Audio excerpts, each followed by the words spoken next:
Malam sudah larut di menteng. Heningnya terasa pekat. Hanya terpecah oleh dengung pelan pendingin ruangan dan gesekan pensil Anya di atas kertas kalkir. Di ruang kerjanya yang luas, di lantai 2 sebuah rumah besar yang selalu terasa kosong, ia membenamkan diri dalam garis-garis dan angka. Sebuah desain fasad hotel butik di Bali terbentang di hadapannya, menuntut presisi dan imajinasi.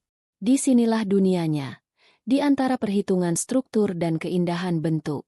Di sini, ia adalah sang pencipta, bukan sekadar bayangan. Cahaya dari lampu meja menyorot wajahnya yang fokus. Pada usia 28 tahun, Anya telah menorehkan namanya sendiri di dunia arsitektur Jakarta. Karyanya, yang memadukan modernisme tropis dengan sentuhan kearifan lokal, telah menghiasi beberapa majalah desain ternama. Ia mandiri, pekerja keras, dan memiliki reputasi sebagai seorang profesional yang bisa diandalkan. Namun, setiap kali ia melangkah keluar dari ruang kerjanya dan menuruni tangga kayu yang megah itu, semua pencapaiannya seolah menguap, larut dalam udara dingin rumah peninggalan era kolonial yang ia sebut rumah. Di rumah ini, ia bukan hanya sang arsitek. Ia adalah kakaknya Rina. Anak kedua. Sosok yang ada, namun seringkali tak terlihat. Suara pintu kamar di seberang lorong terbuka, diikuti langkah kaki ringan dan tawa kecil yang dibuat-buat.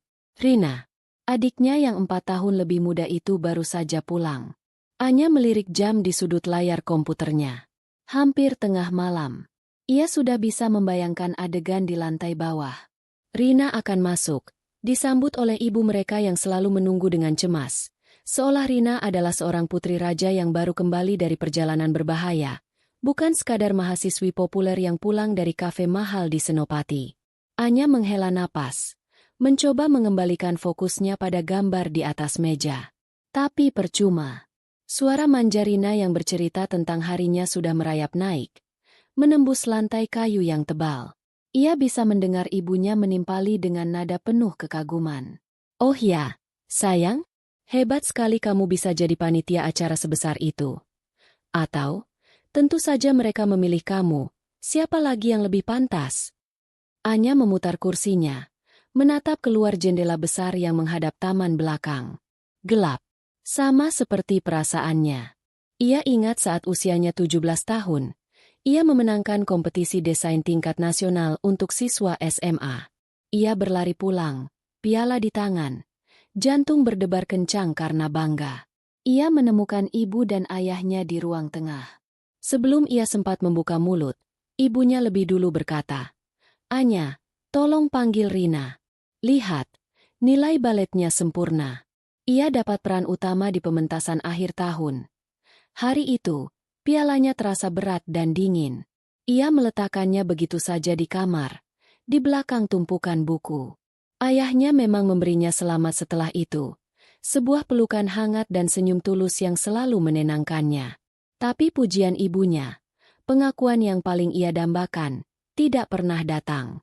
Perhatian ibunya sudah tersedot habis oleh prestasi Rina yang lebih gemerlap, lebih feminin, lebih mudah dipamerkan kepada teman-teman sosialitanya. Dulu ia berpikir itu hanya imajinasinya, kecemburuan seorang kakak. Tapi seiring waktu, pola itu menjadi semakin jelas. Saat Anya lulus cum laude dari universitas, perayaannya digabung dengan pesta ulang tahun Rina yang ke-19, yang tentu saja menjadi pusat perhatian. Saat Anya berhasil mendapatkan proyek besar pertamanya, ibunya hanya berkomentar, "Jangan terlalu lelah bekerja, nanti kamu cepat tua.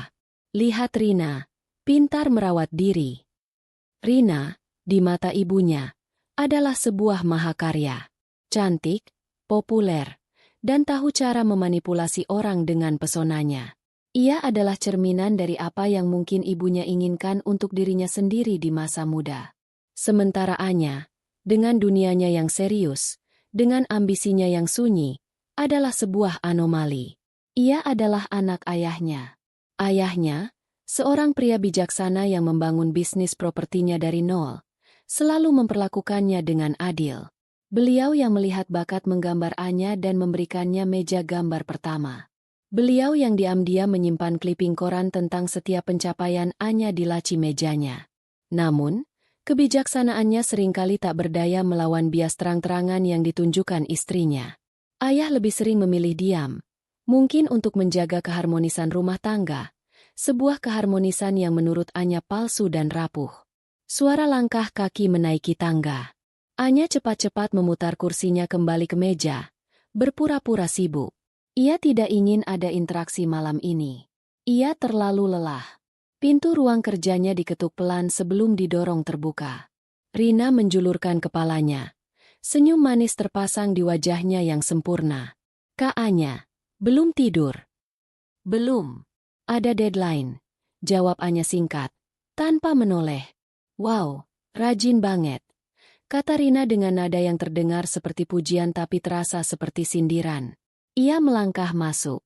Aroma parfum mahalnya langsung memenuhi ruangan, mengalahkan bau kertas dan tinta yang menenangkan. Aku tadi ketemu teman-teman di SCBD. Seru banget. Oh iya, katanya mereka mau bangun kafe baru di Kemang. Butuh arsitek.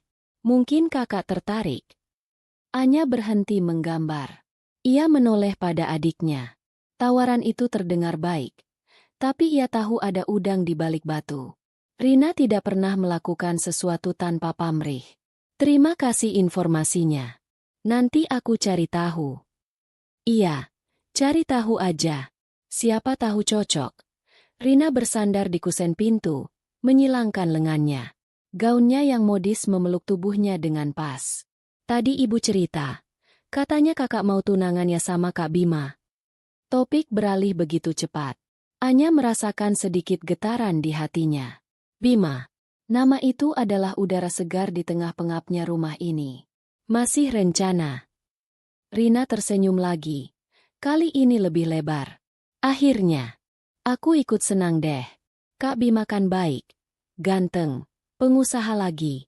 Cocok sama kakak. Semoga aja dia betah ya sama kakak yang super serius ini. Rina tertawa kecil. Seolah itu adalah lelucon yang lucu. Anya merasakan pipinya menghangat. Sebuah tusukan kecil yang familiar. Pujian yang dibungkus dengan penghinaan. Ia memilih untuk tidak merespons. Ia hanya membalikkan badan dan kembali menatap gambarnya. Aku harus selesaikan ini, Rin. Besok pagi harus presentasi. Oke, si sibuk. Rina mengangkat tangan tanda menyerah. Selamat bekerja. Jangan lupa tidur. Nanti muncul keriput loh.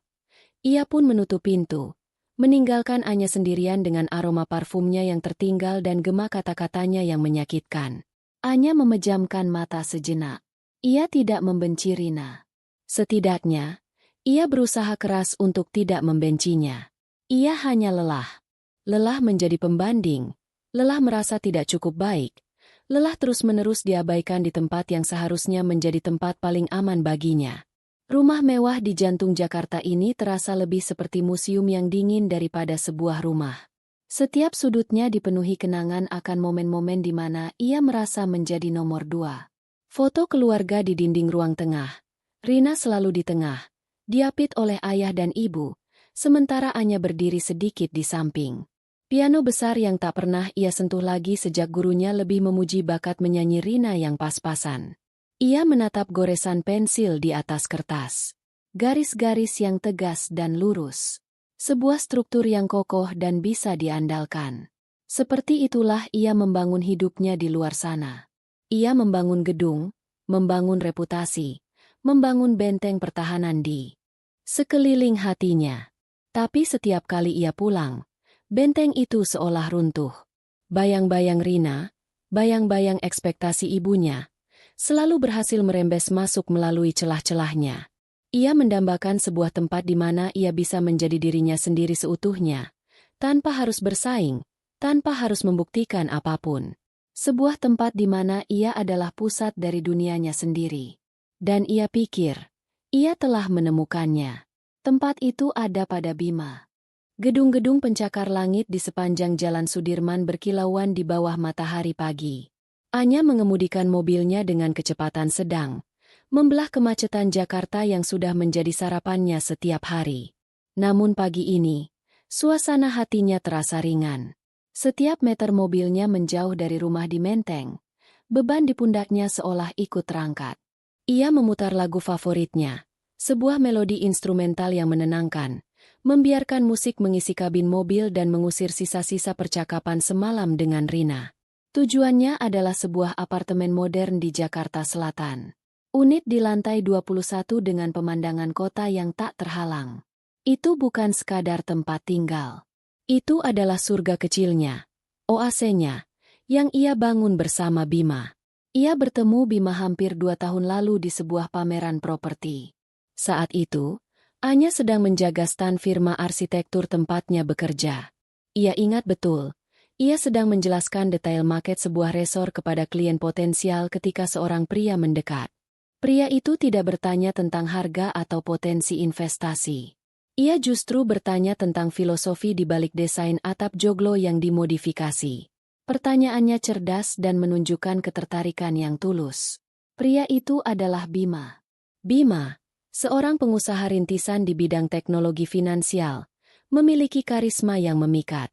Ia tidak hanya tampan, tapi juga memiliki tatapan mata yang seolah bisa melihat langsung ke dalam jiwa Anya.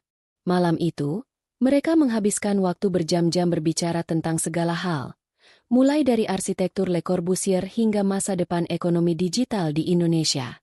Untuk pertama kalinya, Anya merasa dilihat, bukan sebagai putri dari keluarga kaya, bukan sebagai kakak dari Rina yang menawan, tapi sebagai Anya, seorang arsitek dengan pikiran dan mimpi-mimpinya sendiri. Hubungan mereka berkembang dengan cepat dan alami. Bima adalah antitesis dari semua drama di keluarganya. Ia suportif, penuh perhatian, dan yang terpenting, ia mengagumi Anya karena otaknya, bukan karena latar belakangnya. Ia akan mendengarkan dengan sabar saat Anya mengeluhkan revisi klien yang tak masuk akal, atau merayakan dengan gembira saat desain Anya memenangkan penghargaan.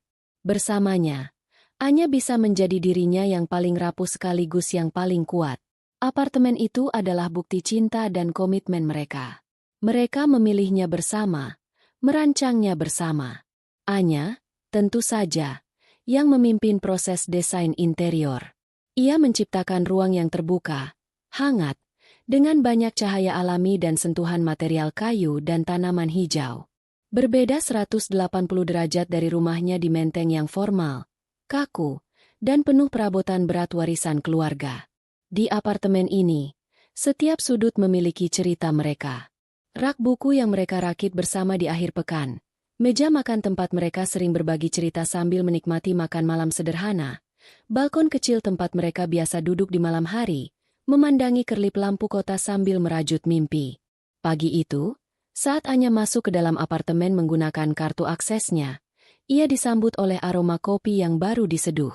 Bima sedang berdiri di dapur, hanya mengenakan celana pendek dan kaos oblong, rambutnya masih sedikit acak-acakan. Ia tersenyum begitu melihat Anya. Senyum yang selalu berhasil meluluhkan semua kekhawatiran Anya. "Selamat pagi, arsitek kesayanganku," sapanya. Suaranya serak khas bangun tidur. Ia berjalan mendekat dan memberikan sebuah kecupan lembut di kening Anya. "Aku buatkan kopi." Anya meletakkan tas kerjanya dan memeluk Bima erat. Ia menghirup aroma tubuh Bima yang familiar, campuran kopi dan sabun. Di pelukan inilah ia merasa pulang. "Terima kasih. Semalam aku lembur sampai larut." "Aku tahu. Makanya aku tidak menelepon, tidak mau mengganggu," kata Bima sambil mengangsurkan sebuah cangkir. "Presentasi hari ini." Anya mengangguk, menyesap kopinya. "Sempurna." "Iya. Proyek hotel di Bali. Semoga klien suka dengan konsep barunya." "Pasti suka." Bima menatapnya dengan yakin. "Semua karya kamu luar biasa. Kamu hanya perlu percaya diri." Kata-kata itu sederhana, tapi bagi Anya, itu adalah segalanya. Sebuah penegasan yang jarang ia dapatkan di rumah. Mereka sarapan bersama di meja bar dapur, membicarakan rencana hari itu.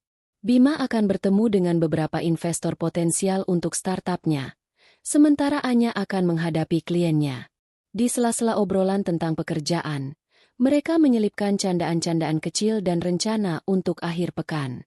Nonton film, mencoba restoran baru, Atau mungkin hanya bermalas-malasan di apartemen. Bima melamarnya 3 bulan lalu di balkon apartemen mereka, dengan latar belakang gemerlap Jakarta. Tidak ada kemewahan yang berlebihan, hanya mereka berdua, sebuah cincin yang indah, dan janji untuk membangun kehidupan bersama. Bagi Anya, itu lebih dari cukup. Ia akhirnya akan memiliki keluarganya sendiri, sebuah keluarga yang ia bangun dari nol, berdasarkan cinta dan rasa saling menghargai. Ia akan lepas dari bayang-bayang di rumah menteng. Nanti malam kita makan di luar, tawar Bima, membuyarkan lamunan Anya. Merayakan presentasimu yang pasti sukses. Boleh, Anya tersenyum. Tapi aku yang traktir. Tidak bisa. Investor baruku sepertinya akan setuju hari ini. Jadi, aku yang traktir. Balas Bima, matanya berbinar penuh optimisme. Anya tertawa. Ia mencintai semangat ini. Semangat seorang pejuang yang membangun mimpinya sendiri. Sama sepertinya. Mereka adalah tim. Pasangan. Belahan jiwa. Saat ia bersiap-siap untuk berangkat kerja, menatap pantulan dirinya di cermin, ia merasa utuh. Di apartemen ini, dengan Bima di sisinya, ia tidak perlu berpura-pura. Ia tidak perlu mengecilkan dirinya agar orang lain merasa besar. Ia adalah Anya. Seorang wanita yang dicintai, seorang arsitek yang dihormati, dan calon istri dari pria yang luar biasa. Ia meninggalkan apartemen dengan perasaan penuh harapan. Ia tidak tahu bahwa oase yang ia kira aman dan terlindung itu sebentar lagi akan diganggu. Ia tidak tahu bahwa serigala yang paling berbahaya seringkali datang dengan menyamar sebagai domba yang paling ia kenal, membawa senyum manis dan niat yang tersembunyi. Pelariannya dari drama keluarga justru akan membawanya ke pusat badai yang jauh lebih menghancurkan. Tapi untuk saat ini, di pagi yang cerah itu, Anya hanya merasakan kebahagiaan. Sebuah kebahagiaan murni yang membuatnya percaya bahwa masa depannya akan secerah langit Jakarta tanpa awan. Beberapa minggu setelah rencana pertunangan mereka menjadi topik hangat di keluarga, Rina mulai menunjukkan batang hidungnya di apartemen Anya dan Bima. Kunjungan pertamanya datang dengan alasan yang sangat masuk akal. Ia menelepon Anya pada suatu sore, suaranya terdengar sedikit panik, mengatakan bahwa laptopnya tiba-tiba mati padahal ia harus menyelesaikan maket 3 dimensi untuk tugas akhir semester. Kak, boleh pinjam komputer kakak sebentar? Cuma buat render sebentar. Di rumah kan komputernya lambat banget. Punya kakak pasti spek dewa. Rengeknya di telepon. Anya, yang hatinya masih sedikit melunak oleh gagasan membangun hubungan yang lebih baik dengan adiknya menjelang pernikahannya, tidak bisa menolak. Ya sudah, datang saja. Aku juga sedang di apartemen, mau menyelesaikan beberapa gambar. 1 jam kemudian, Rina sudah berdiri di depan pintu, membawa sebuah flash disk dan senyumnya yang paling menawan. Begitu masuk, matanya langsung berkeliling dengan takjub yang dilebih-lebihkan. Wow, Kak, apartemen kakak keren banget. Sumpah, seleranya bagus banget. Nyaman banget kelihatannya. Pujian itu membuat Anya sedikit bangga. Terima kasih. Aku yang desain interiornya. Pantesan, seru Rina. Aku tahu kakak jago. Tapi ini sih levelnya beda. Ibu harus lihat ini. Biar dia tahu anaknya yang satu ini seleranya nggak main-main. Ada sedikit nada sindiran di sana, tapi Anya memilih untuk mengabaikannya. Ia mengantar Rina ke ruang kerja kecil di sudut apartemen dan membantunya memindahkan data. Saat proses rendering dimulai, yang memakan waktu cukup lama, Rina tidak duduk diam.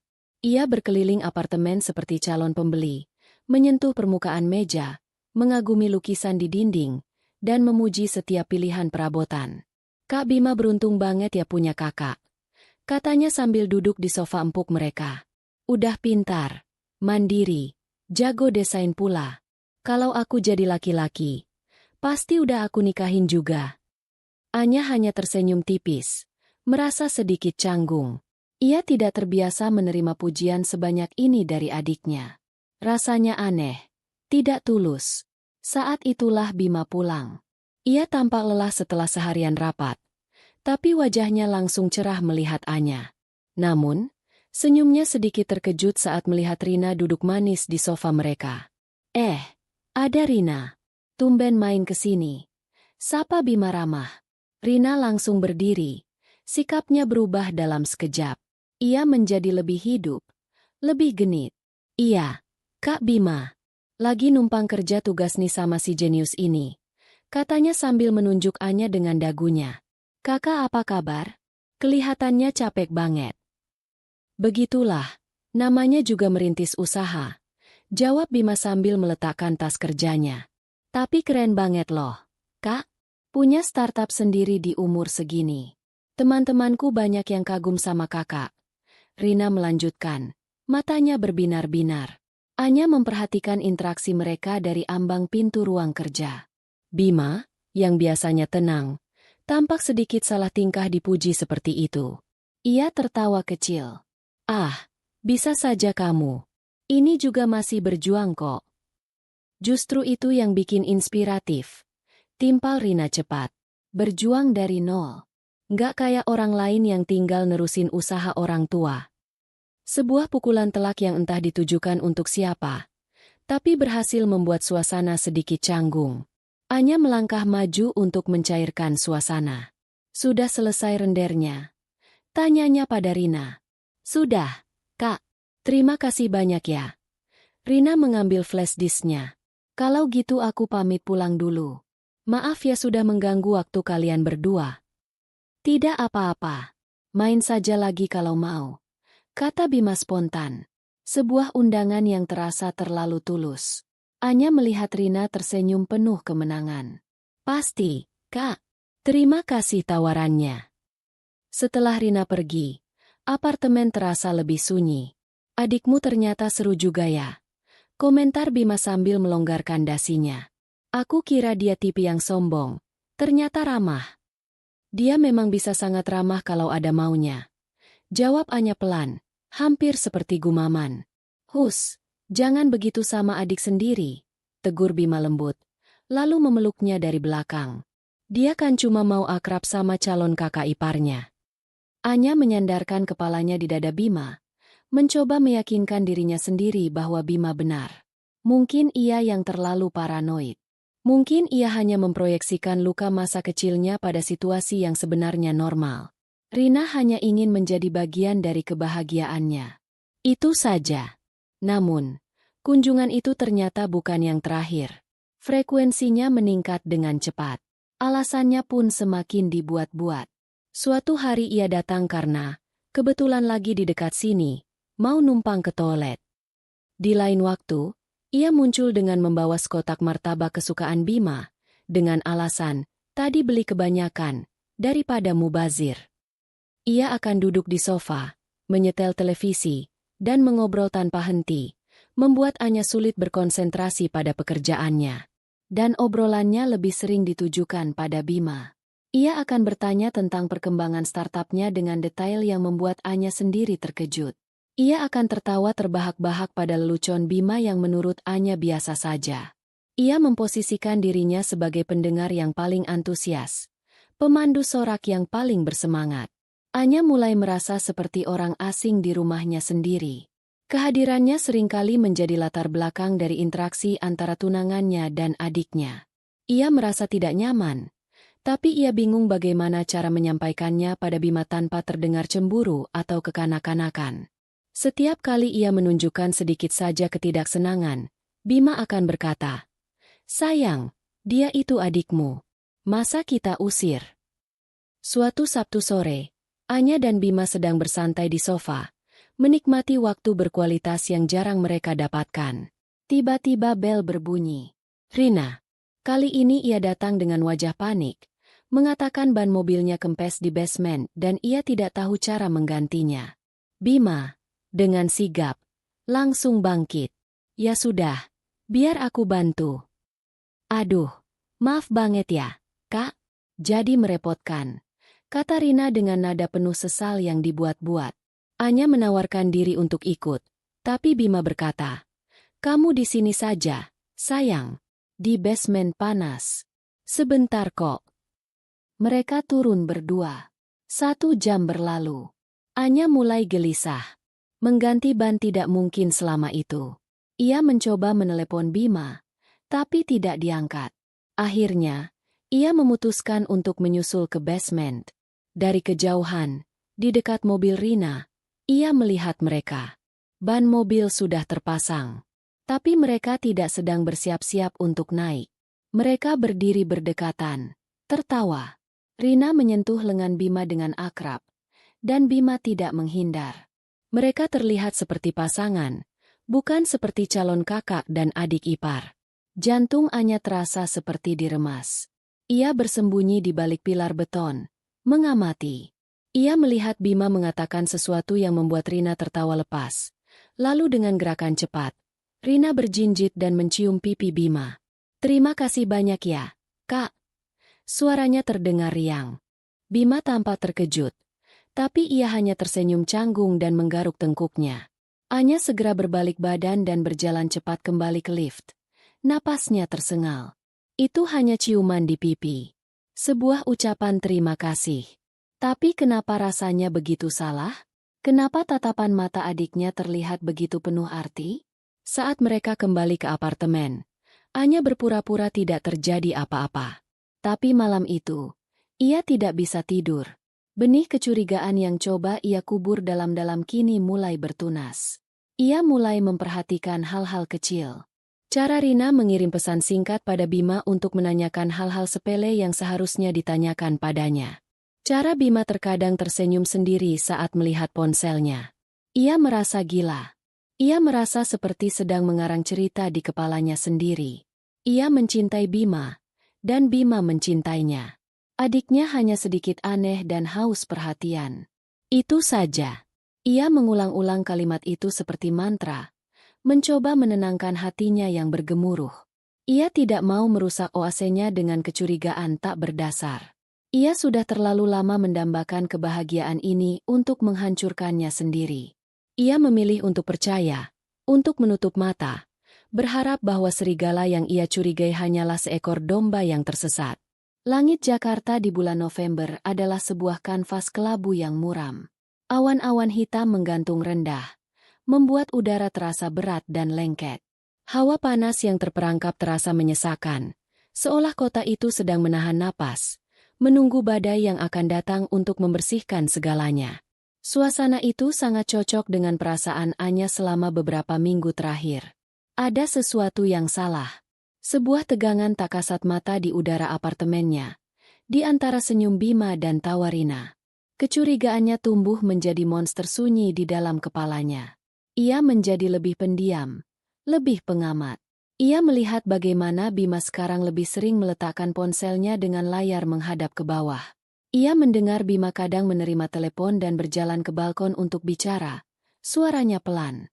Saat Anya bertanya siapa, jawabannya selalu sama. Rekan kerja, atau calon investor. Alasan yang masuk akal, tapi entah kenapa terasa hampa. Puncaknya datang pada suatu Selasa malam. Anya harus mengirimkan revisi desain mendesak kepada kliennya di Semarang, tapi laptopnya tiba-tiba mengalami masalah dan tidak bisa terhubung ke internet. Sementara itu, ponselnya sedang diisi daya di kamar. Ia tahu Bima menyimpan semua data pekerjaannya di tablet, yang biasanya selalu terhubung dengan wifi apartemen. "Sayang, aku pinjam tablet kamu sebentar ya? Mau kirim email penting, laptopku lagi error," kata Anya sambil berjalan ke arah meja kerja Bima. "Oh, iya, pakai saja," jawab Bima dari sofa. Matanya terpaku pada siaran berita di televisi. Ia tampak tenang, tidak ada tanda-tanda kegugupan. Anya mengambil tablet berwarna perak itu. Ia membuka aplikasi email, mengetik pesannya dengan cepat, dan melampirkan file desainnya. Saat ia menekan tombol kirim, sebuah notifikasi lain muncul di bagian atas layar. Notifikasi dari aplikasi ojek online. Bunyinya, "Rina baru saja menyelesaikan perjalanan ke alamat ini." Jantung Anya berhenti berdetak selama sepersekian detik. "Rina? Kenapa ada notifikasi perjalanan Rina di tablet Bima?" Rasa penasaran yang dingin menjalari tulang punggungnya. Dengan jari-jari gemetar, ia menyentuh notifikasi itu. Aplikasi terbuka, menunjukkan riwayat perjalanan. Dan di sanalah dunianya runtuh. Bukan hanya satu perjalanan. Ada puluhan. Sebagian besar dilakukan pada malam hari atau sore hari. Titik penjemputan. Lobi apartemen mereka. Titik tujuan. Sebuah alamat di dekat kos-kosan Rina. Ada juga perjalanan sebaliknya. Semua terjadi pada jam-jam di mana Anya sedang tidak ada di apartemen. Saat ia lembur di kantor. Saat ia bertemu klien di luar. Saat ia pergi ke toko buku sendirian. Ada satu perjalanan yang tercatat pada hari Sabtu sore 2 minggu lalu, sekitar pukul 5:30, hanya beberapa menit setelah ia pergi dari apartemen untuk membeli bahan makanan. Ia ingat hari itu, Rina meneleponnya, mengatakan sedang mengerjakan tugas kelompok dan tidak bisa ikut makan malam. Kebohongan. Semuanya bohong. Anya menggulir daftar itu ke bawah. Matanya memanas. Setiap baris adalah sebuah tusukan. Setiap tanggal dan jam adalah bukti pengkhianatan yang terjadi di punggungnya, di dalam rumah yang ia kira adalah surganya.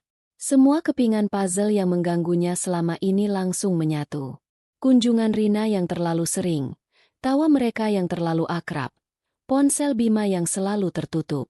Ia merasa mual. Udara di dalam ruangan terasa menipis. Ia mencengkram tablet itu erat-erat. Buku-buku jarinya memutih. Ia menatap layar itu, berharap semua tulisan itu akan kabur dan menghilang. Berharap ini semua hanya mimpi buruk. Tapi tulisan itu tetap ada, tajam dan jelas.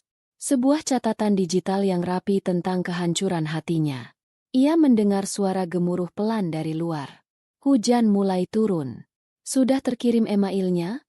Suara Bima dari ruang tengah terdengar normal, tanpa beban. Anya tidak menjawab. Ia berjalan pelan keluar dari ruang kerja. Tablet masih di tangannya. Ia berdiri di depan Bima, menatap pria yang ia cintai, pria yang akan ia nikahi. Wajah itu, yang dulu selalu memberinya rasa aman, kini terlihat seperti wajah orang asing. "Ini apa?" tanya Anya. Suaranya bergetar, nyaris tidak terdengar. Ia menyodorkan tablet itu ke hadapan Bima. Bima melihat layar. Ekspresinya berubah drastis. Ketenangan itu lenyap, digantikan oleh kepanikan yang kentara. Ia mencoba meraih tablet itu, tapi Anya menariknya. Itu. Ia tergagap, mencari-cari alasan. "Itu aku yang pesankan untuk Rina. Dia kadang butuh tumpangan, kasihan."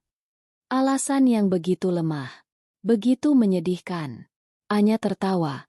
Tapi tidak ada kegembiraan dalam tawanya. Itu adalah suara keputusasaan. "Kamu pesankan untuk dia? Puluhan kali? Di saat aku tidak ada di rumah? Kamu pikir aku sebodoh itu, Bima?" Hujan di luar semakin deras, menghantam jendela kaca dengan keras, seolah ingin ikut campur dalam pertengkaran mereka. "Anya, ini tidak seperti yang kamu pikirkan." Bima berdiri, mencoba mendekat. "Jangan sentuh aku," teriak Anya. Mundur selangkah. Amarahnya kini mulai meledak, membakar habis rasa sakitnya. "Jadi ini yang kalian lakukan di belakangku? Di apartemenku? Di tempat tidurku?" "Tidak, kami tidak pernah melakukan apa-apa di sini," bantah Bima cepat. Matanya memancarkan ketakutan. "Oh, jadi kalian melakukannya di tempat lain? Itu seharusnya membuatku merasa lebih baik." Sinis Anya. Air matanya mulai mengalir deras, bercampur dengan keringat di pelipisnya. Saat itulah bel apartemen berbunyi. Nyaring dan memekakan telinga di tengah ketegangan yang mencekik. Mereka berdua membeku. Mereka tahu siapa yang ada di balik pintu. Bima menatap Anya dengan tatapan memohon. "Jangan dibuka." Tapi Anya sudah berjalan ke pintu. Dengan tangan yang gemetar hebat, ia membuka kunci dan menarik gagangnya. Di sana, berdiri Rina, sedikit basah karena hujan, tersenyum ceria. "Kak, hujannya deras banget. Aku..." Senyumnya memudar saat melihat wajah Anya yang basah oleh air mata dan tatapan matanya yang penuh kebencian. Ia melirik ke dalam, melihat Bima yang berdiri pucat pasi. Ia langsung mengerti. Ia tertangkap basah. "Masuk," kata Anya.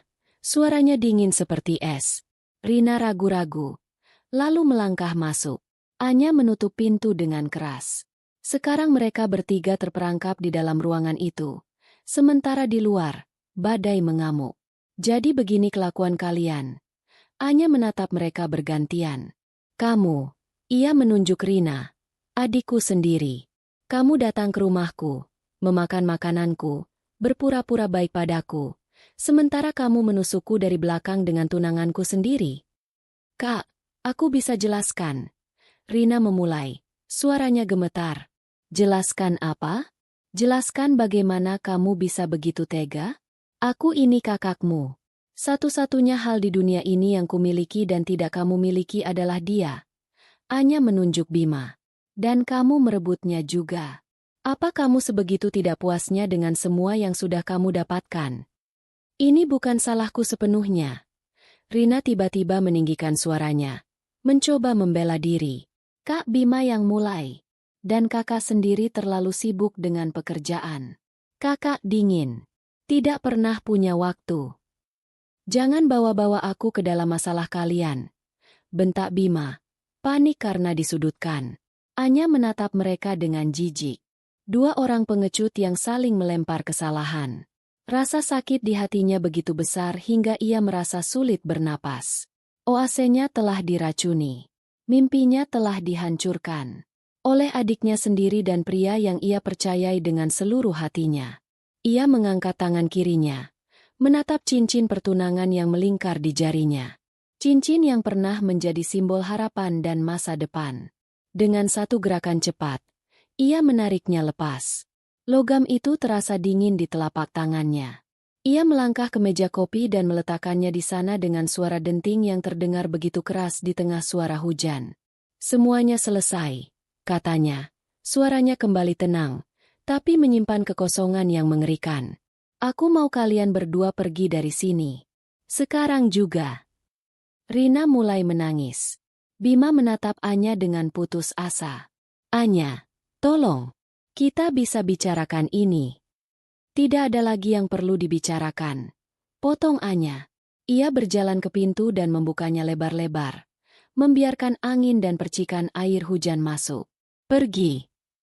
Setelah beberapa saat yang terasa seperti selamanya, Bima berjalan lunglai mengambil tasnya. Rina, sambil terisak, mengikutinya. Mereka keluar dari pintu tanpa berani menatap wajah Anya lagi. Anya menutup pintu. Ia bersandar di sana, mendengarkan suara langkah kaki mereka yang menjauh di koridor. Lalu hening. Hanya ada suara hujan badai di luar dan suara hatinya yang hancur berkeping-keping. Ia merosot ke lantai, memeluk lututnya. Dan di dalam apartemennya yang kini terasa dingin dan kosong, ia akhirnya menangis sejadi-jadinya. Malam berganti pagi. Anya terbangun di sofa. Lehernya kaku dan matanya bengkak. Sisa-sisa badai semalam meninggalkan udara yang bersih dan dingin. Tapi di dalam apartemen, udaranya pengap oleh kenangan buruk. Keheningan terasa memekakkan telinga. Tidak ada suara Bima membuat kopi. Tidak ada aroma roti panggang. Oasenya telah mati, berubah menjadi gurun dalam satu malam. Ia menatap cincin pertunangannya yang tergeletak di meja kopi. Kilauannya kini terasa mengejek. Ia tidak pergi bekerja hari itu. Ia menelepon kantornya. Suaranya serak, mengatakan ia sakit.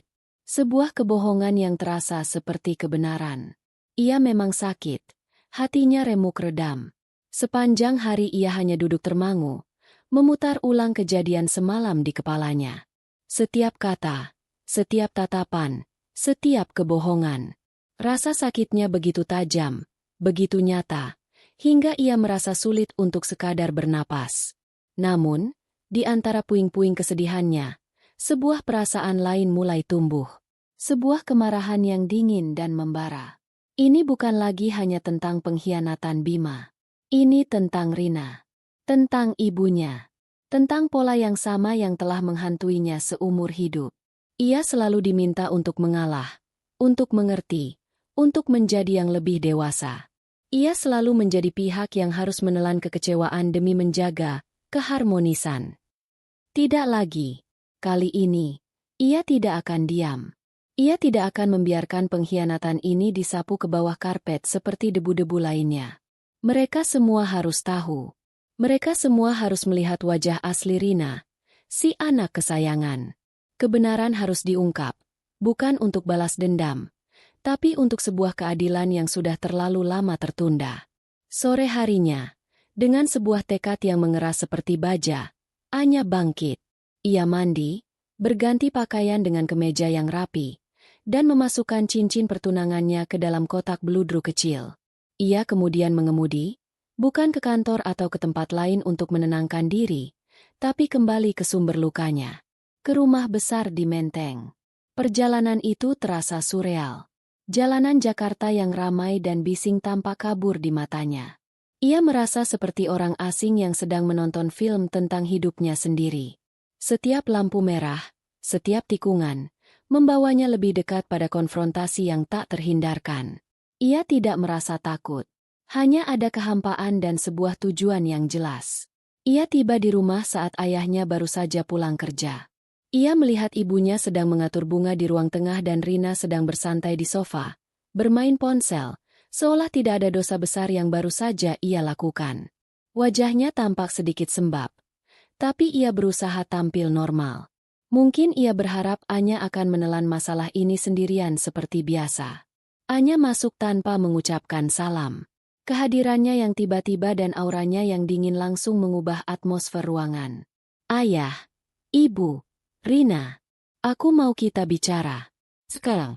Di ruang keluarga, kata Anya, suaranya datar dan tanpa emosi. Ibunya menatapnya dengan heran, sedikit terganggu. Anya, ada apa ini? Kamu tidak lihat ayah baru pulang? Ini penting, Bu. Lebih penting dari apapun. Jawab Anya tegas. Ayahnya, yang melihat ekspresi wajah putri sulungnya, segera mengerti bahwa ini adalah sesuatu yang serius. Baiklah, ayo kita ke ruang keluarga, katanya sambil meletakkan tas kerjanya. Mereka berempat duduk di ruang keluarga yang megah dan kaku. Anya memilih duduk di kursi tunggal, menghadap sofa tempat ayah, ibu, dan Rina duduk berjajar. Seperti sebuah pengadilan. Rina tidak berani menatapnya. Kepalanya tertunduk, jemarinya meremas-remas ponselnya dengan gugup. Hening sejenak, Anya menarik napas dalam-dalam.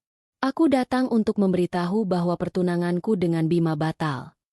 Ibunya tersentak. Apa? Kenapa? Kalian bertengkar? Anya, kamu jangan terlalu keras kepala. Masalah kecil jangan dibesar-besarkan. Anya menatap ibunya dengan tatapan dingin. Ini bukan masalah kecil, Bu. Ia membuka kotak beludru di tangannya dan meletakkannya di atas meja kaca di antara mereka. Cincin itu berkilau di bawah cahaya lampu kristal. Dan aku mau kalian tahu alasannya. Dengan suara yang terkontrol dan jelas, Anya mulai bercerita. Ia menceritakan semuanya dari awal. Tentang kunjungan Rina yang semakin sering. Tentang alasan-alasan palsu. Tentang kecurigaannya yang ia coba tepis. Lalu ia sampai pada puncaknya. Penemuannya di tablet Bima. Riwayat perjalanan yang membuktikan perselingkuhan mereka. Ia menceritakannya tanpa tangis. Tanpa histeria. Hanya fakta-fakta telanjang yang menyakitkan. Saat Anya bicara, wajah Rina semakin pucat. Ia mulai terisak pelan. Sementara ayahnya hanya diam. Wajahnya mengeras, rahangnya mengetat, matanya tidak lepas dari Anya. Ia mendengarkan setiap kata. Namun ibunya, reaksinya berbeda. Anya, mungkin kamu salah paham, katanya. Nada suaranya membela. Rina kan masih muda. Mungkin dia hanya cari perhatian. Tidak mungkin dia berniat jahat. Salah paham? Anya menatap ibunya, tidak percaya. Bukti perjalanan puluhan kali ke apartemenku saat aku tidak ada. Itu salah paham? Mereka berselingkuh, Bu. Di belakangku. Hus, jangan bicara sekasar itu, tegur ibunya. Kalaupun benar, pasti ada sebabnya. Mungkin Bima merasa kesepian. Kamu kan terlalu sibuk dengan pekerjaanmu. Laki-laki butuh perhatian. Kata-kata itu menghantam Anya lebih keras dari pengkhianatan itu sendiri. Ibunya, bukannya membelanya, malah menyalahkannya. Di saat hatinya hancur, ibunya justru mencari-cari kesalahannya untuk melindungi si anak emas. Rina, melihat ibunya memihak padanya, semakin menjadi-jadi tangisnya. Maaf, Kak. Aku hilaf. Aku nggak tahu kenapa aku begitu. Kak Bima, dia baik banget sama aku. Rengeknya, mencoba memainkan peran korban. Itulah saatnya kesabaran Anya habis. Cukup. Suaranya bergema di ruangan itu, membuat semua orang terdiam. Aku tidak butuh permintaan maafmu yang palsu, Rin. Dan aku tidak butuh ibu menyalahkanku untuk menutupi kelakuan anak kesayanganmu. Ia menatap lurus ke arah ibunya. Seumur hidupku, aku selalu merasa jadi nomor 2 di rumah ini. Semua tentang Rina. Prestasinya, kecantikannya, kebutuhannya. Sementara aku harus selalu mengerti. Aku harus selalu jadi yang kuat. Bahkan saat aku akhirnya menemukan kebahagiaanku sendiri, orang yang paling ibu sayangi ini merebutnya. Dan ibu masih membelanya? Apa ibu sadar betapa dalamnya ibu sudah menyakitiku? Air mata akhirnya mengalir di pipi Anya. Tapi itu adalah air mata kemarahan, bukan kesedihan. Ruangan itu sunyi senyap. Isak tangis Rina berhenti. Wajah ibunya pias, terkejut oleh ledakan emosi putrinya yang selama ini selalu pendiam. Lalu, sang ayah, yang sejak tadi hanya menjadi pendengar, akhirnya angkat bicara. Suaranya rendah, tapi penuh dengan getaran amarah yang ditahan.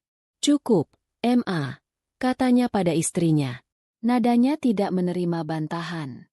Apa kamu tidak dengar apa yang Anya katakan? Apa kamu tidak lihat rasa sakitnya? Ia menoleh pada Rina. Tatapannya begitu tajam hingga Rina bergidik ketakutan. Dan kamu, Rina, ayah sangat kecewa. Lebih dari yang bisa kamu bayangkan. Tidak ada alasan apapun yang bisa membenarkan perbuatanmu. Kamu tidak hanya mengkhianati kakakmu, kamu telah menghancurkan kepercayaan keluarga ini. Kemudian, ia melakukan sesuatu yang tidak pernah Anya duga. Ia berdiri, berjalan menghampiri Anya, dan berlutut di samping kursinya. Ia mengambil tangan Anya dan menggenggamnya. Erat, Anya, katanya pelan. Matanya menatap lurus ke mata putrinya. Maafkan ayah. Ayah yang salah. Ayah terlalu banyak diam. Ayah membiarkan ketidakadilan ini terjadi di bawah atap rumah ayah sendiri. Ayah melihatnya, tapi ayah tidak berbuat cukup untuk menghentikannya. Rasa sakitmu ini juga tanggung jawab ayah. Kamu tidak sendirian. Nak, ayah ada di pihakmu. Sepenuhnya. Lanjutnya. Itulah momennya. Sebuah pengakuan. Sebuah validasi yang Anya dambakan seumur hidupnya. Bukan dari ibunya, tapi dari ayahnya. Dan itu sudah lebih dari cukup. Isak tangisnya pecah. Tapi kali ini terasa berbeda. Ada sedikit kelegaan di dalamnya. Bebannya terasa sedikit terangkat. Sidang keluarga itu berakhir dengan sebuah keretakan yang dalam. Sang ayah berdiri dan menyatakan bahwa akan ada konsekuensi serius untuk perbuatan Rina. Lalu ia berjalan menuju ruang kerjanya, meninggalkan ketiga wanita itu dalam keheningan yang berat. Anya tahu, babak baru dalam hidupnya akan segera dimulai. Babak di mana keadilan akhirnya akan menemukan jalannya, meskipun hatinya masih harus menanggung goresan luka yang dalam. Keesokan paginya, rumah di Menteng terasa seperti medan perang setelah pertempuran usai. Udaranya beku, syarat dengan ketegangan yang tak terucap. Sang ibu mengurung diri di kamar, menolak untuk bicara dengan siapapun. Mungkin sedang merajuk karena otoritasnya sebagai pelindung Rina telah dilucuti. Rina sendiri tidak berani keluar dari kamarnya, kecuali untuk ke kamar mandi. Ia seperti hantu di rumahnya sendiri. Sang ayah tidak membuang waktu. Setelah sarapan dalam diam, yang hanya dihadiri olehnya dan Anya, ia meminta Rina untuk menemuinya di ruang kerja. Bukan sebuah permintaan, melainkan sebuah perintah. Anya sedang duduk di ruang tengah, mencoba membaca buku tapi pikirannya melayang, ketika ia melihat adiknya berjalan ragu-ragu menuju ruang kerja ayahnya. Pintunya tertutup, tapi tidak rapat. Anya tidak berniat menguping, tapi keheningan rumah membuat suara dari dalam ruangan itu terdengar samar-samar. Konfrontasi antara ayah dan Rina tidak diwarnai teriakan. Anya hanya mendengar suara ayahnya yang tenang, tegas, dan dingin.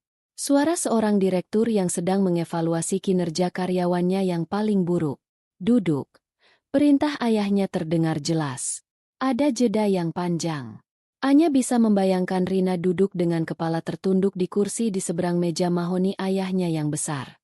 Selama ini, hidupmu sangat mudah, Rina. Ayahnya memulai. Semua yang kamu minta, kamu dapatkan. Semua yang kamu inginkan, tersedia. Ayah dan ibumu memberimu fasilitas. Dengan harapan kamu akan tumbuh menjadi pribadi yang bertanggung jawab dan punya integritas. Tapi ayah salah besar. Terdengar isak tangis Rina yang tertahan. Perbuatanmu kemarin menunjukkan bahwa kamu sama sekali tidak punya dua hal itu. Kamu manja, egois, dan manipulatif. Kamu menyakiti kakakmu dengan cara yang paling kejam. Jadi, mulai hari ini, semua fasilitas itu akan ayah cabut. Saatnya kamu belajar tentang konsekuensi. Ayah. Suara Rina memohon. Pertama, potong ayahnya, mengabaikan permohonan Rina. Kunci mobilmu. Letakkan di atas meja sekarang. Ada suara denting kunci yang diletakkan di atas meja kayu. Mobil itu bukan hak milikmu. Itu adalah pinjaman. Dan kamu sudah menyalahgunakan kepercayaan yang kami berikan. Mobil itu akan ayah jual. Mulai sekarang, kalau kamu mau ke kampus atau kemanapun, silakan gunakan transportasi umum seperti orang lain. Tapi, yah.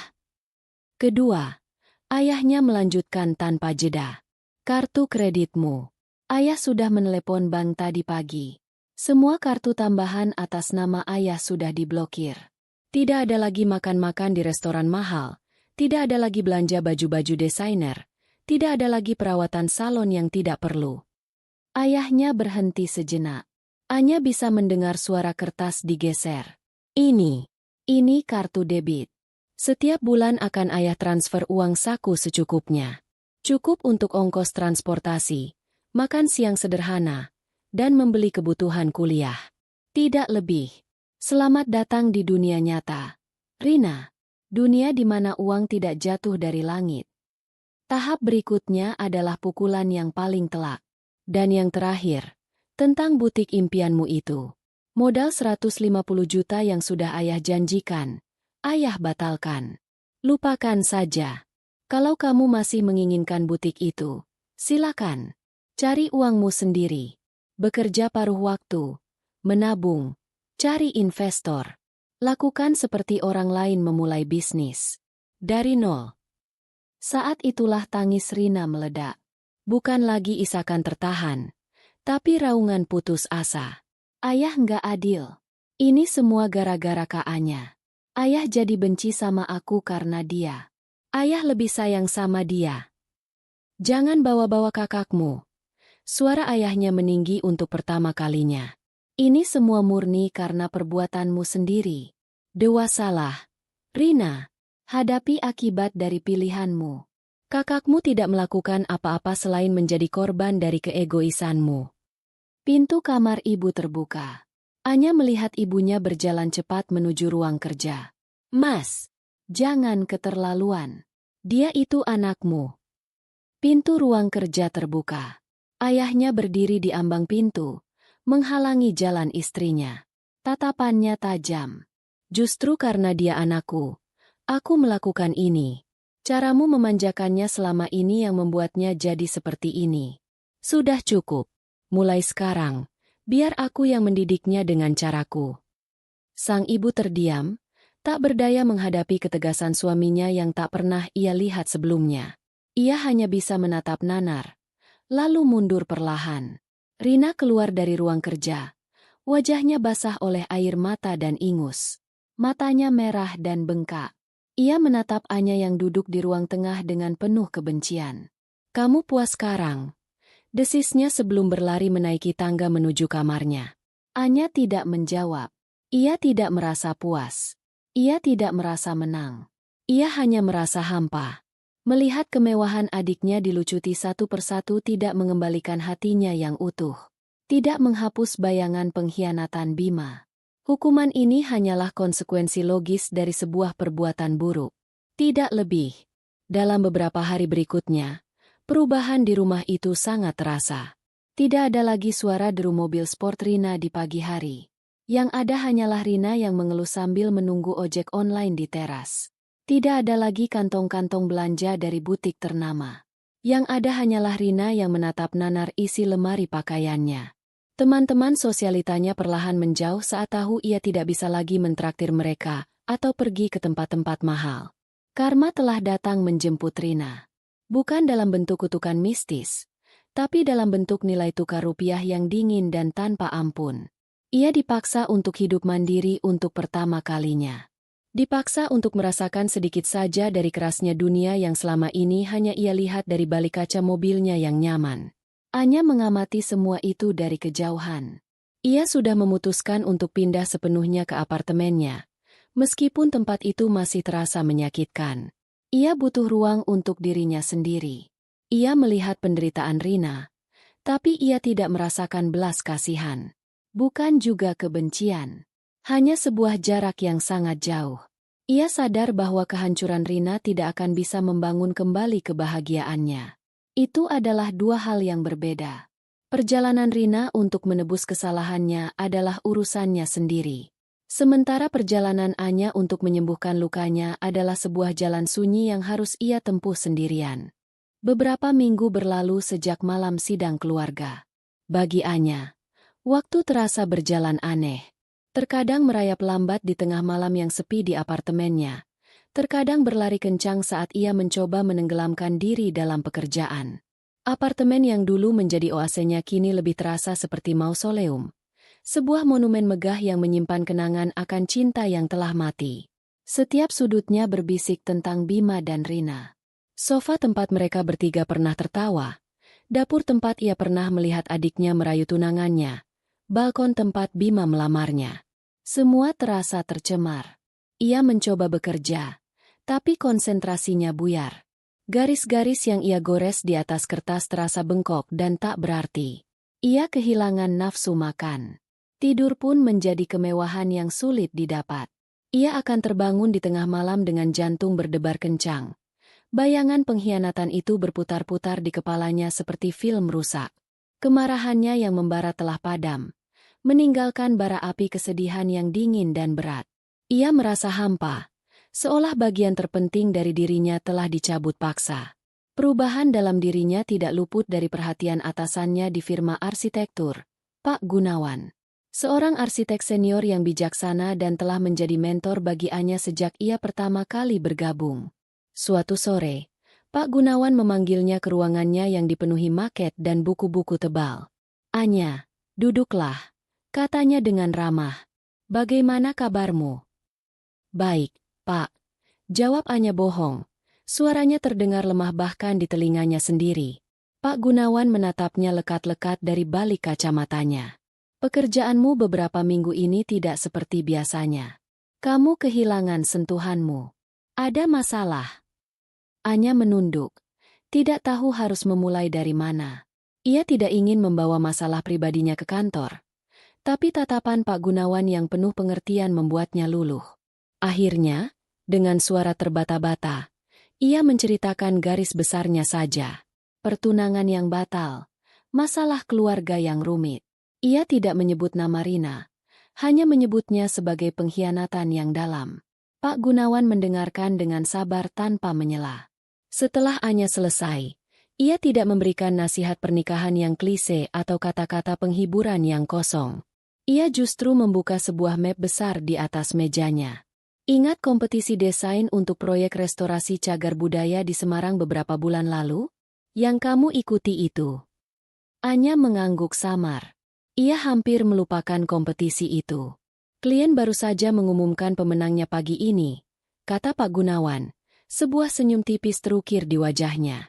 "Selamat, Anya. Desain kamu yang menang." Mereka sangat terkesan dengan konsep, menghidupkan kembali sang ratu, yang kamu ajukan.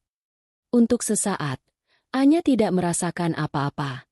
Berita yang seharusnya membuatnya melompat kegirangan itu terasa hampa. Tapi kemudian, Pak Gunawan melanjutkan. Ini proyek besar. Anya, butuh komitmen penuh. Pemimpin proyek harus tinggal di Semarang setidaknya selama 1 tahun untuk mengawasi langsung proses restorasi dan pembangunan sayap barunya. Ini kesempatan sekali seumur hidup. Ia berhenti sejenak, menatap Anya dengan tajam.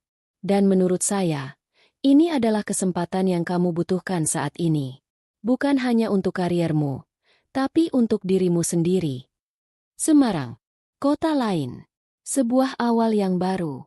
Gagasan itu terasa menakutkan sekaligus menarik. Meninggalkan Jakarta berarti meninggalkan semua yang familiar, termasuk ayahnya. Tapi itu juga berarti meninggalkan apartemen yang berhantu ini, meninggalkan rumah menteng yang dingin, meninggalkan kota yang telah menjadi saksi bisu kehancuran hatinya. Saya tidak tahu, Pak. Terkadang, cara terbaik untuk membangun kembali sesuatu yang hancur adalah dengan pindah ke lokasi yang baru dan memulai dari fondasi yang berbeda, kata Pak Gunawan, seolah bisa membaca pikirannya. Jakarta akan selalu ada di sini saat kamu siap untuk kembali. Tapi kesempatan ini, dan kesempatan untuk menyembuhkan dirimu, mungkin tidak akan datang 2 kali. Pikirkan baik-baik. Malam itu, Anya tidak bisa tidur. Tapi kali ini bukan karena mimpi buruk. Ia memikirkan kata-kata Pak Gunawan. Ia berjalan di apartemennya, menyentuh barang-barang yang pernah memberinya kebahagiaan. Ia sadar, ia tidak bisa sembuh di sini. Ia butuh jarak. Ia butuh kanvas yang kosong.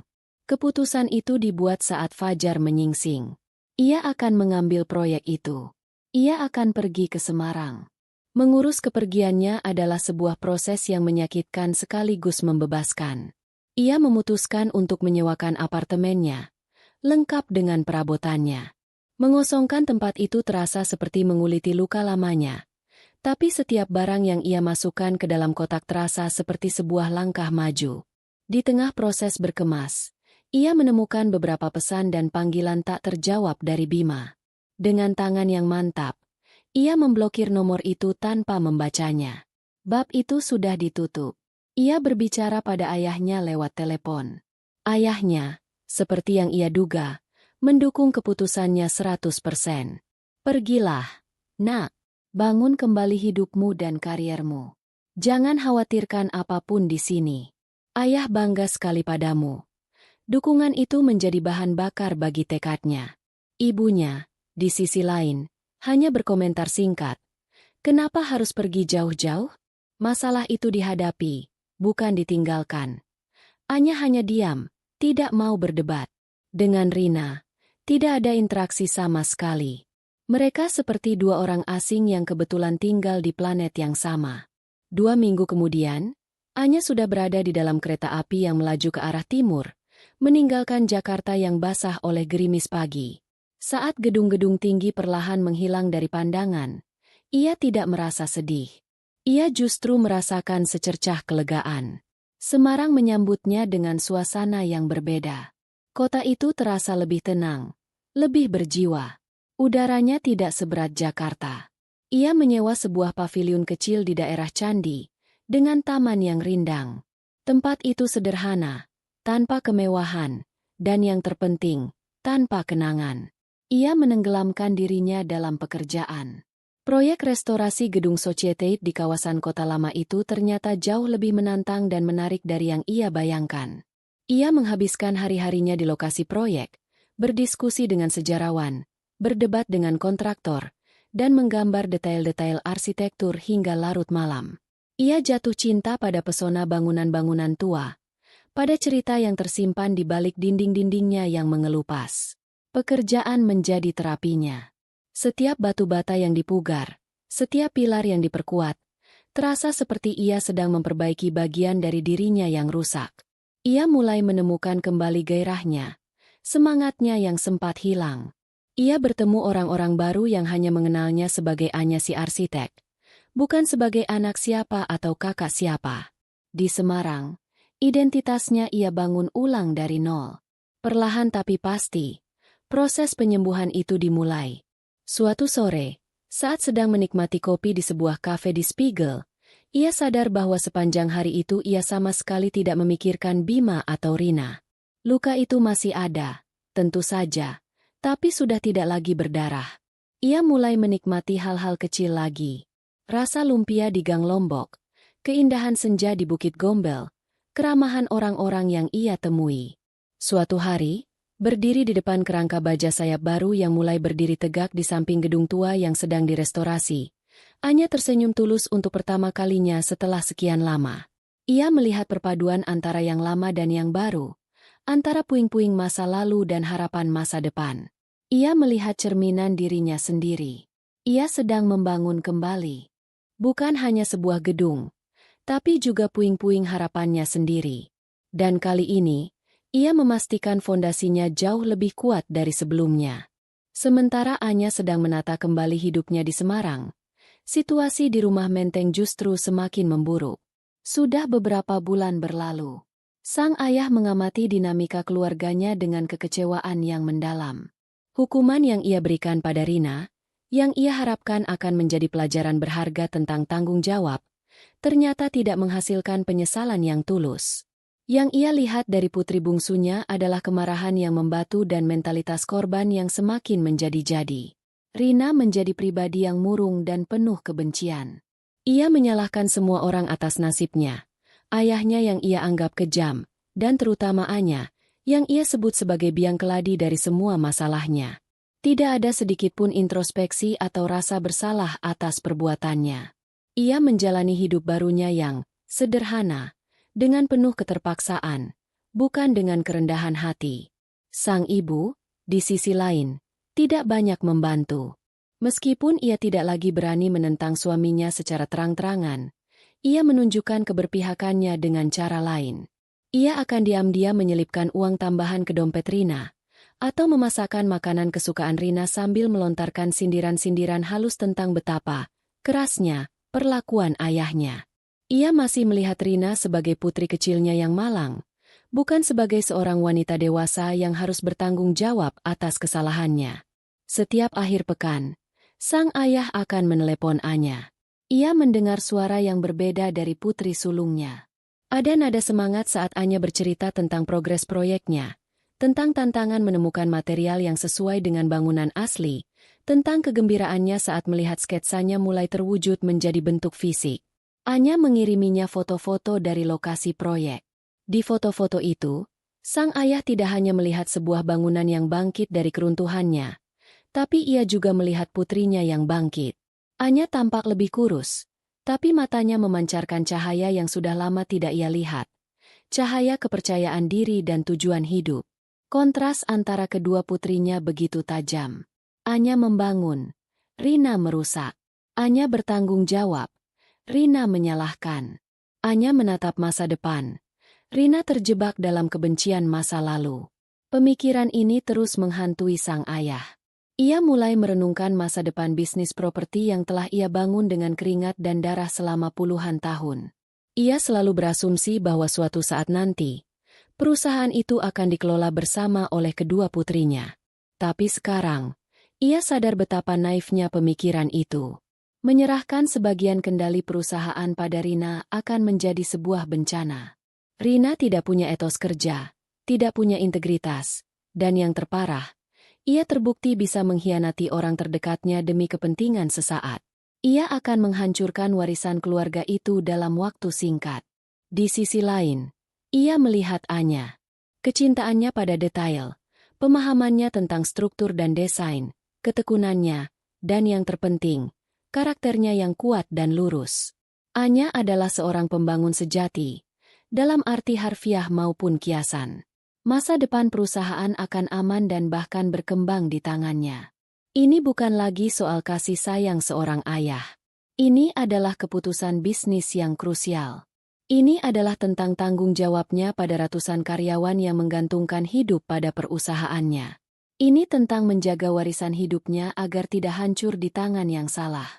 Setelah berhari-hari bergulat dengan pikirannya, sang ayah membuat sebuah keputusan yang berat dan radikal.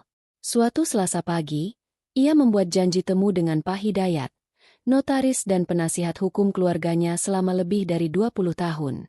Kantor notaris itu terletak di sebuah bangunan tua yang tenang di kawasan Cikini. Suasananya formal dan hening. Setelah berbasa-basi sejenak, sang ayah langsung mengutarakan maksud kedatangannya. Pak Hidayat, saya mau mengubah surat wasiat saya. Pak Hidayat, seorang pria parubaya yang bijaksana, menatap kliennya dengan serius. Ada perubahan signifikan yang ingin Bapak lakukan. Sangat signifikan, jawab sang ayah.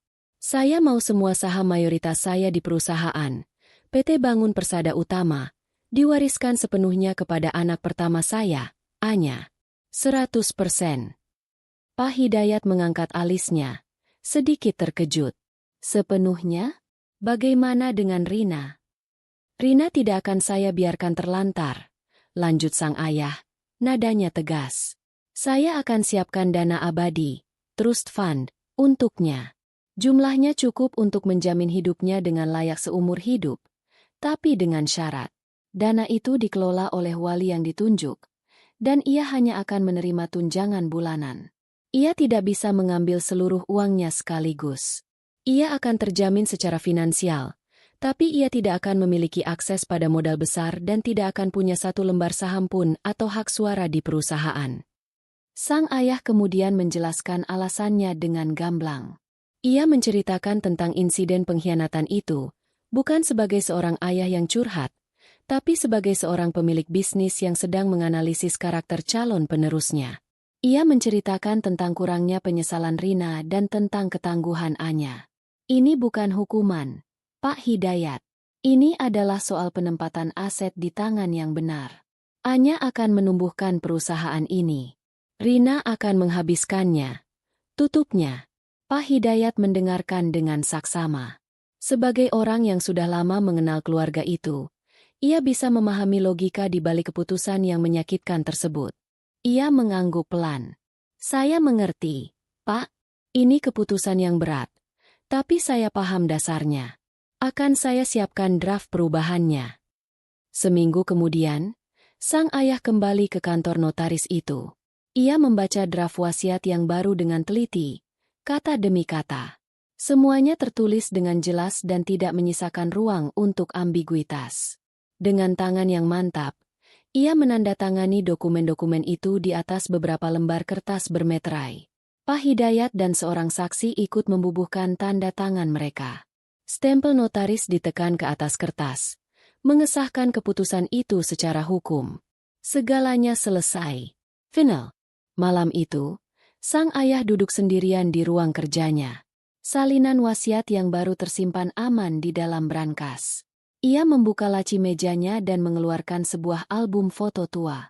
Ia berhenti pada sebuah halaman yang menampilkan foto Anya dan Rina saat masih kecil. Rina, dengan senyumnya yang ompong, sedang memeluk Anya dari belakang. Anya, yang lebih serius, tersenyum tipis sambil memegang tangan adiknya. Mereka terlihat begitu akrab, begitu polos. Sebuah rasa sedih yang mendalam menyelimuti hatinya. Untuk mengamankan masa depan warisannya, ia terpaksa harus meresmikan keretakan di dalam keluarganya. Ia telah memberikan keadilan dan tanggung jawab yang besar pada satu putrinya, dan memberikan pelajaran paling pahit pada putrinya yang lain. Ia hanya bisa berharap, suatu saat nanti, mereka berdua akan mengerti. Musim kemarau mencapai puncaknya di Semarang. Matahari bersinar terik, memantulkan panas dari jalanan aspal dan bangunan-bangunan tua di kota lama. Sudah hampir setahun sejak Anya pindah. Proyek restorasinya berjalan lancar, bahkan lebih cepat dari jadwal. Sayap bangunan baru sudah berdiri kokoh. Fasadnya yang modern namun selaras menciptakan dialog yang indah dengan bangunan utama yang bersejarah.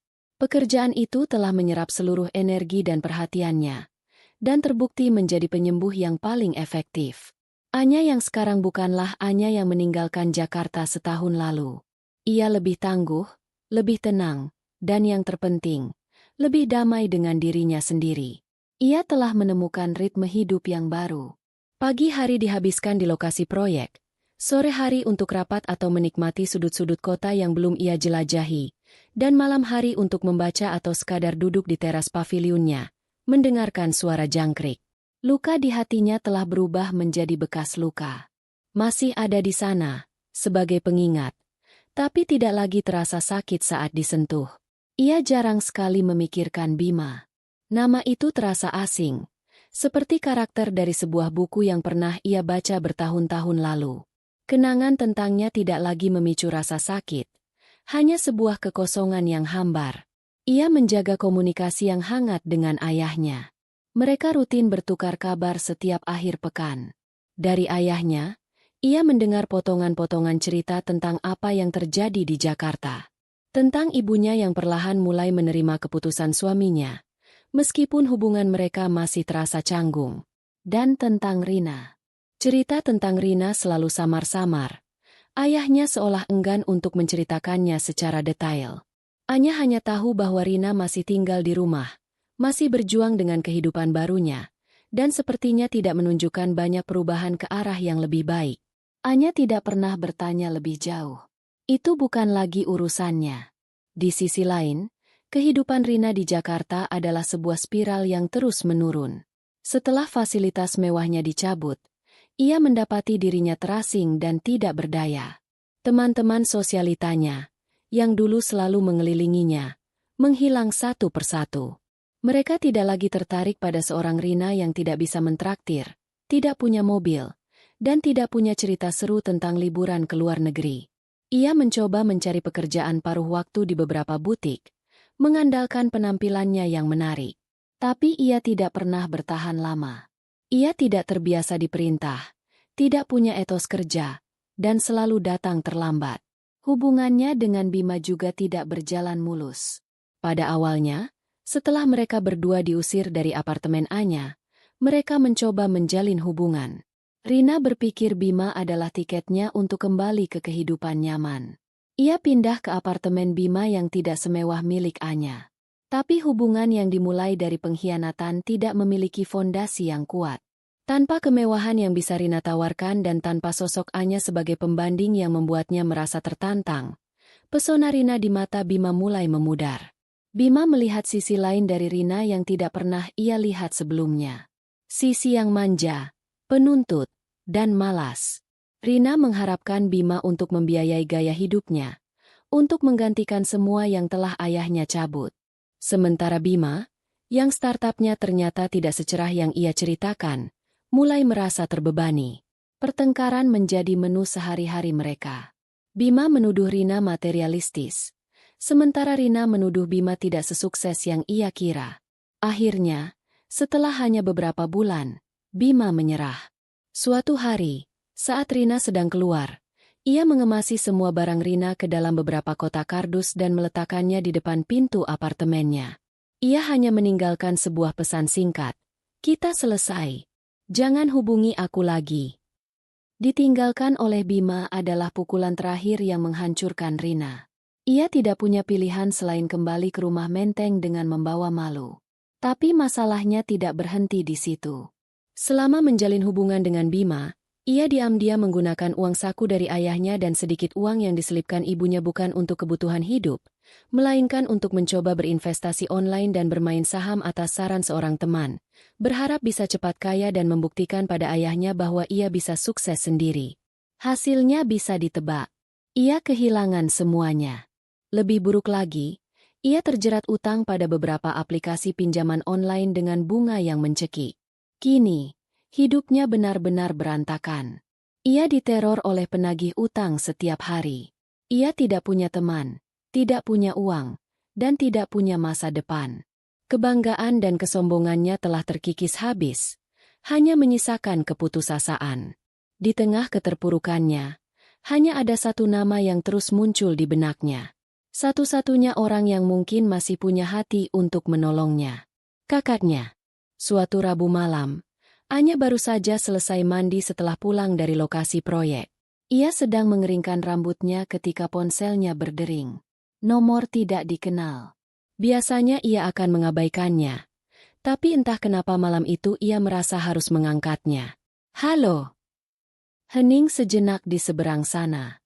Lalu terdengar suara isak tangis yang tertahan. Suara yang sangat ia kenal.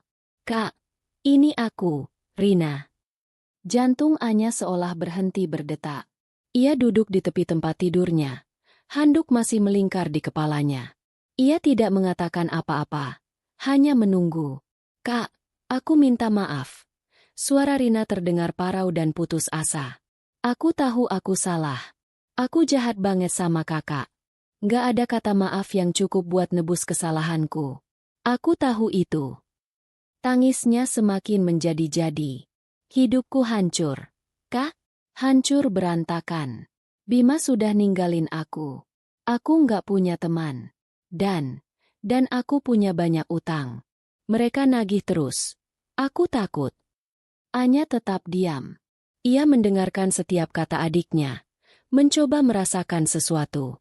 Tapi yang ia rasakan hanyalah sebuah ketenangan yang dingin. Tidak ada amarah. Tidak ada juga iba. Hanya ja. Aku tahu aku nggak pantas minta apa-apa dari kakak. Lanjut Rina di sela isak tangisnya. Tapi aku mohon. Tolong aku kali ini saja. Aku nggak tahu harus minta tolong sama siapa lagi. Ibu nggak bisa bantu.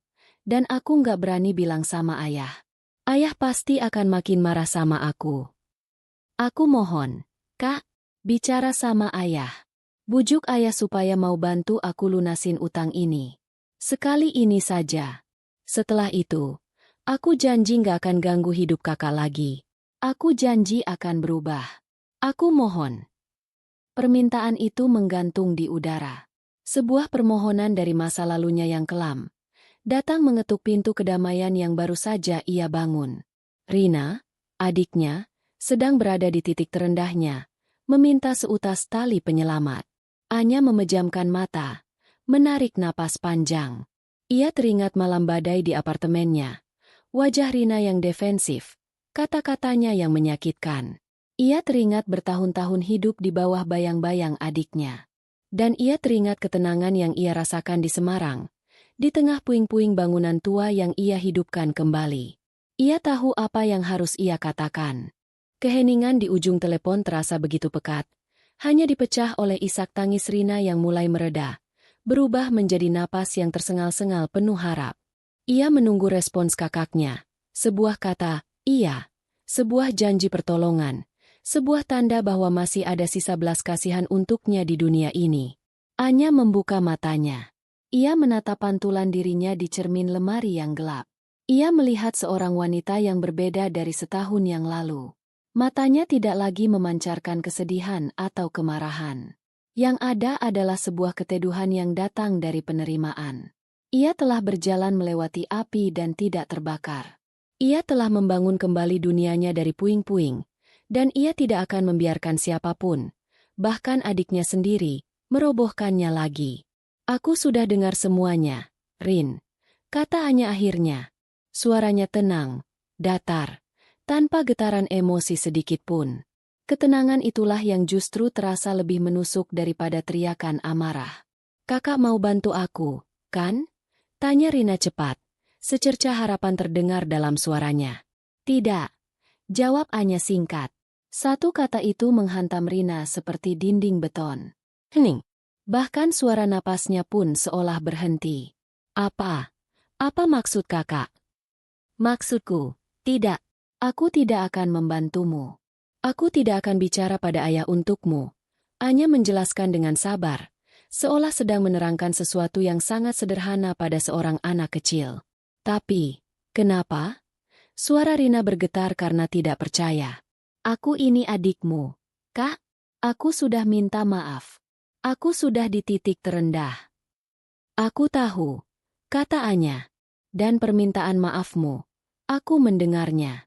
Mungkin suatu saat nanti, entah kapan, aku bisa benar-benar memaafkanmu di dalam hatiku. Tapi maaf itu bukan tombol reset, Rin. Maaf tidak secara otomatis mengembalikan kepercayaan. Dan maaf tidak menghapus konsekuensi dari perbuatanmu. Anya bangkit dari tempat tidur, berjalan pelan ke arah jendela yang terbuka, menatap langit malam Semarang yang cerah. Kamu bilang hidupmu hancur. Kamu bilang kamu punya utang. Itu semua bukan terjadi karena kutukan atau nasib buruk. Itu adalah hasil dari pilihan-pilihan yang kamu buat sendiri. Kamu memilih untuk mengkhianatiku. Kamu memilih untuk hidup bersama Bima. Kamu memilih untuk menghabiskan uangmu dengan tidak bijaksana dan berutang. Itu adalah masalahmu, bukan masalahku. Tapi aku nggak tahu harus bagaimana lagi. Jerit Rina putus asa. Kakak punya segalanya sekarang. Proyek besar. Ayah lebih sayang sama kakak. Apa salahnya kakak bantu adik kakak sendiri sedikit saja? Dulu, kata-kata seperti itu akan menyakiti Anya. Tuduhan bahwa ia punya segalanya akan membuatnya merasa bersalah. Tapi tidak lagi. Segalanya yang aku punya sekarang, Rin, aku membangunnya sendiri. Aku membangunnya dengan kerja kerasku, dengan air mataku, di atas reruntuhan kebahagiaan yang kamu dan Bima hancurkan. Kedamaian yang aku rasakan sekarang ini, aku memperjuangkannya dengan susah payah. Dan aku tidak akan merelakannya hanya karena kamu tidak mau menghadapi akibat dari perbuatanmu. Kamu mau aku bicara pada ayah? Lanjut Anya. Untuk apa? Agar ayah memberimu uang lagi? Agar kamu bisa kembali ke zona nyamanmu dan tidak pernah belajar apa-apa? Itu bukan menolong, Rin. Itu justru akan semakin menghancurkanmu. Jadi, kakak benar-benar nggak akan bantu aku. Bisik Rina, suaranya terdengar kosong. Semua harapan di dirinya telah lenyap. Aku tidak akan membantumu dengan cara yang kamu mau, kata Anya, sedikit melembutkan nadanya. Tapi aku akan memberimu satu nasihat. Satu-satunya cara untuk keluar dari lubang yang kamu gali sendiri adalah dengan berhenti menyalahkan orang lain dan mulai memanjat. Hadapi penagih utangmu. Bicara pada ayah dengan jujur, bukan dengan memanipulasi perasaannya lewat aku. Terima kemarahannya. Terima konsekuensinya. Mulailah dari nol. Itu satu-satunya jalan. Hening panjang. Anya tahu kata-katanya keras. Tapi itu adalah kebenaran yang paling jujur dan paling berbelas kasihan yang bisa ia berikan. Menolong Rina dengan uang hanya akan melanggengkan siklus ketergantungan dan ketidakdewasaannya.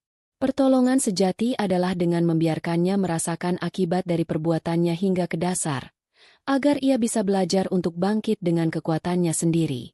Aku nggak bisa, isak Rina pelan. Kamu bisa. Kamu hanya belum mau mencoba. Balas Anya. Selama ini kamu selalu berpikir kamu lemah dan butuh orang lain untuk menyelamatkanmu.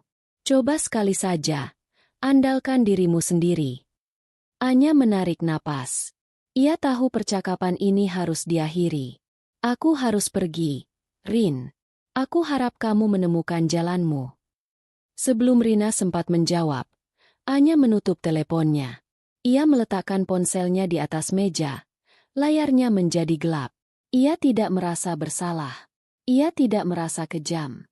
Ia merasa telah melakukan hal yang benar untuk dirinya sendiri dan, ironisnya, juga untuk Rina. Pintu menuju masa lalu, yang diwakili oleh Rina, telah ia tutup dengan rapat. Ia tidak menguncinya dengan amarah atau dendam, melainkan dengan kedewasaan dan sebuah pemahaman yang pahit bahwa sebagian orang harus dibiarkan tenggelam sejenak agar mereka bisa belajar berenang. Anya kembali menatap keluar jendela. Di kejauhan, lampu-lampu kota berkelip seperti bintang buatan. Ia tahu perjalanannya masih panjang. Bekas luka itu akan selalu ada. Tapi untuk pertama kalinya, ia merasa benar-benar bebas. Bebas dari bayang-bayang. Bebas dari keharusan untuk menjadi penyelamat. Bebas untuk menjadi arsitek bagi hidupnya sendiri. Ia memilih untuk melindungi kedamaian dirinya. Dan di dalam keheningan pavilionnya di Semarang, ia tahu bahwa itu adalah keputusan terbaik yang pernah ia buat. Babak lama dalam hidupnya telah benar-benar berakhir.